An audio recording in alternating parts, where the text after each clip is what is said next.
సహజంగా ఏ సరస్సు చూసినా అందులో నీరు అత్యంత స్వచ్ఛంగా ఉండి ఆశ్చర్యపరుస్తాయి. ఆస్ట్రేలియాలోని ఆ లేక్ మాత్రం గులాబీ రంగులో మెరిసిపోతూ చూపులు తిప్పుకోకుండా చేస్తోంది.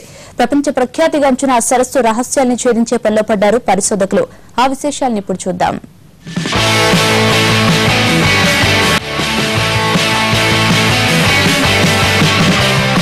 స్ట్రాబెర్రీ జ్యూస్ లా కనిపిస్తున్న ఈ సరస్సు పేరు హీలియర్. దక్షిణ ఆస్ట్రేలియాలోని ఈ లేక్ ను ఆకాశం నుంచి చూస్తే పింక్ కలర్ బబుల్ గమ్ లా కనిపిస్తుంది. 1802లో బ్రిటిష్ నావికుడు మాథ్యూ ఫ్లిండర్స్ తొలిసారి ఈ సరస్సును చూశాడు.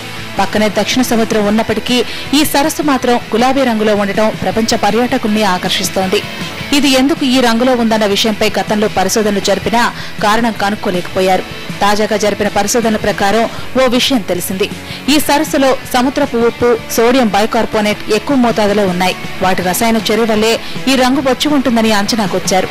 ఈ వాదనను కొట్టిపారేస్తున్న మరికొందరు సరస్సులో ఉండే ప్రత్యేక బ్యాక్టీరియా వల్లే పింక్ కలర్ లో ఉందని చెబుతున్నారు.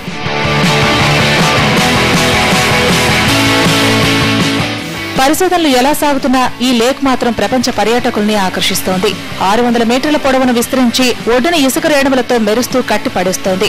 సరస్సు చుట్టూ యూకలిప్టస్ చెట్లు ప్రత్యేక ఆకర్షణగా నిలుస్తున్నాయి. దగ్గరగా వెళ్లి చూసినప్పుడు గులాబీ రంగు కొంచెం తక్కువగా కనిపించిన సరస్సు నుంచి దూరం వెళ్లే కొద్దీ పింక్ కలర్ ఎక్కువవుతూ అట్రాక్ట్ చేస్తోంది లేక్. దీనికున్న ఈ ప్రత్యేకత వల్లే ఇది ప్రపంచ సహజసిద్ధ అద్భుత సరస్సుగా నిలుస్తోంది.